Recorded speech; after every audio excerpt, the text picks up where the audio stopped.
In Morwellian, the character Dr. Yun, so she also went to America, and she was going to America, and she was very excited, thinking it was the land of opportunity and freedom. Everything would be perfect compared with China. But then when she got there, she found that the media voice were not skeptical about China, were not skeptical about lockdown, were not skeptical, and she was like quite emotional to find that America and the West, as she had supposed they would be. I was wondering if you had a similar emotion. Thank you. That's why I recommend people to read your book Morwellian, because though it is a fiction, I want the audience to know that it's a fiction, but during the conversation between the characters, you can see that Stephen really can capture this kind of very subtle difference between cultures, and also understand the lot of hidden fact and this kind of truth behind the curtain. And like as he said that he want to know whether I was emotional when I came to US to see the freedom of speech, but then the media suppressed me, and I was even suffered, even until now, suffered massive attacks from mainstream media, and also from people like academia, in academia, and from the even many politicians, pro CCP, all like that. But for me, I'm not the real person as you described in the fiction. So I would say I'm not a very emotional person. Because I was trained as a medical doctor and then later as a virologist. So I have this kind of character that I always want to solve the problem. So for me, it's like, yes, I won't say that there is no any emotional response. I was shocked when I say they suppress me. But just soon after this kind of feeling, for me, the priority is to figure out why it happened. So I'm like the first player of the games. I just see the difficulties, and I try to figure out how to overcome it, because I know it is a war. Since the beginning, I decide to be the whistleblower. I don't have the second chance if I lose it. It's not the electronic game. It's a game, but it's also the battle. For me, only one chance every step. So after that kind of shock feeling, I quickly figure out that the biggest boss behind all this campaign is Communist China.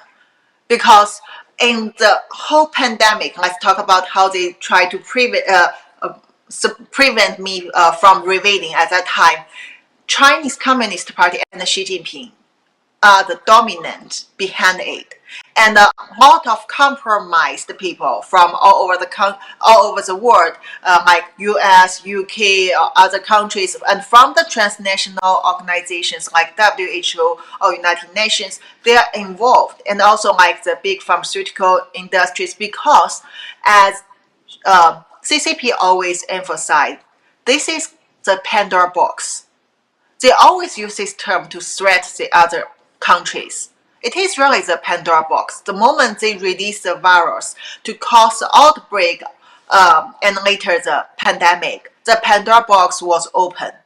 And humans all have the weakness. And the people, most of people, as long as China use national power to focus on them, to target them, they could either be compromised willingly, or even without awareness, they're involved into all this China's strategy and become a tool of being used, and they can even not get rid of it. Like a lot of scientists, for example, in the pandemic, they dare not to discuss the origin, not because they are like Dr. Fauci or Peter Daszak or Ralph Baric, they are closely tied with Chinese government.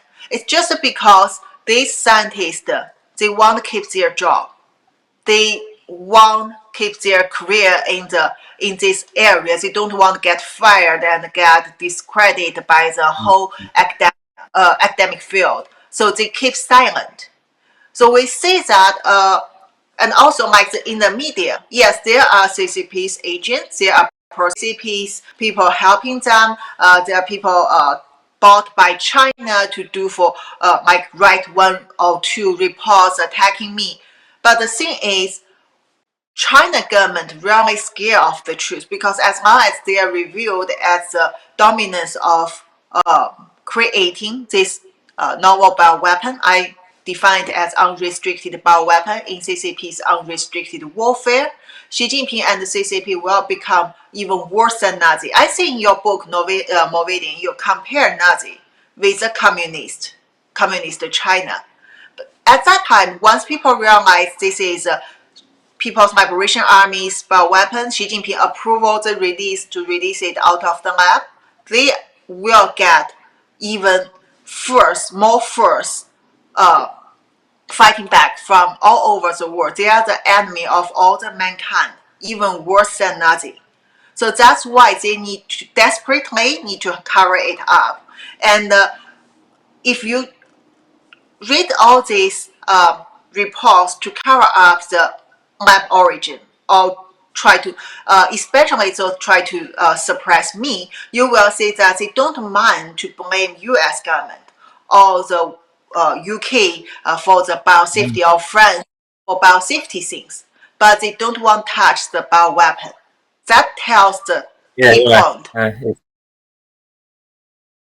It's interesting that the debate in the West is only whether it came out of a lab or whether it came out of a weapon. And it's always the assumption, if it came out of the lab, then it was just a mistake, a leakage. Any debate that there might have been a more sinister motive behind it, and you just think, what would be a possibility, because it's been used to China's advantage, and then latterly it was used to the advantage of most and richest and most influential people in the West, like the big pharmaceutical companies and the big tech companies. They all got rich out of the COVID sort of reaction, and yet there's never on its origins. It's just like almost everything was a coincidence. And meanwhile, you had the big and money from the poor to the rich during that time. So the West, powerful people in the West benefited as much as the powerful people in China. So as you have mentioned just now, you said when you see the mandate policies and like the inaccurate testing and also the unsafe vaccines come to the market, you feel very cautious about all these things. And if you think about back to China, almost 2 years before the pandemic in 2018, Xi Jinping has already reformed the government and make the emergency management department, emergency response department. It is a ministry, and it is organized aim to control and handle all this kind of emergency happen in China, including biosafety things, including the accident or whatever things. And when the pandemic happened, when lockdown happened, China actually used this team to control people in a very efficient way, because that is directly from the central government, Xi Jinping, to the government. So they make it efficient and concentrated all the power and also the money goes to the companies, the groups run by this ministry or their network to collect it through the anti-COVID, all these activities. Like people need to pay for the daily test, and also they need to pay for whatever kind of daily activity because they are locked at home. As you may already read from news that they don't have any food, they don't have even any medical help, and whatever they need to go through this reformed new network, and the money goes to them too, the power goes to them too. And China won't promote all this kind of anti-COVID mode all over the world, and also like the traffic light, that kind of digital passport. It was installed in every Chinese person's mobile phone. And if you ask me what happened to the people who don't have the smartphone in the village, no one cares because they only care about the power and the authority. So altogether, if people only think that is an accident happened in the sloppy lab, and if they only advocate for enhancing the biosafety in the labs and through collaboration with Chinese government, it's really like, as I said on Twitter recently, like you tell Hamas to increase their knowledge of rule of law, and then you believe Hamas will stop killing people. Mm. So what do you think the relationship was then between the Chinese Communist Party and people like Peter Daszak and Fauci and the Eco Health Alliance, was it? I mean, do you think there was a sinister collaboration, or do you think that was a coincidence? Of course, it's not coincidence, and since we don't have much time, I will only briefly summarize this reply, because I'm among the first scientists openly talking about the corruption between Fauci, between especially Peter Daszak, Ralph Baric, this kind of overseas foreign scientists and the Chinese government. And among them, some of them would have the international communist background, like Dr. Tedros, the General Secretary of WHO. And China has already handled this international communist network, especially after Soviet Union get collapsed. And also, the other scientists, China don't really trust them, but they could use them as a useful idiot. Like Peter Daszak, he's both UK and US citizen. So he is more about the useful idiot, because for China, this kind of covert bioweapon programs are super confidential. So people who they cannot totally control are not allowed to get involved into these kind of projects. And Peter Daszak and even Dr. Fauci, even Ralph Baric, you see, after the lab origin become more and more convincing among the public, even from China's side, they promote the propaganda to shift the blame only to these foreign scientists.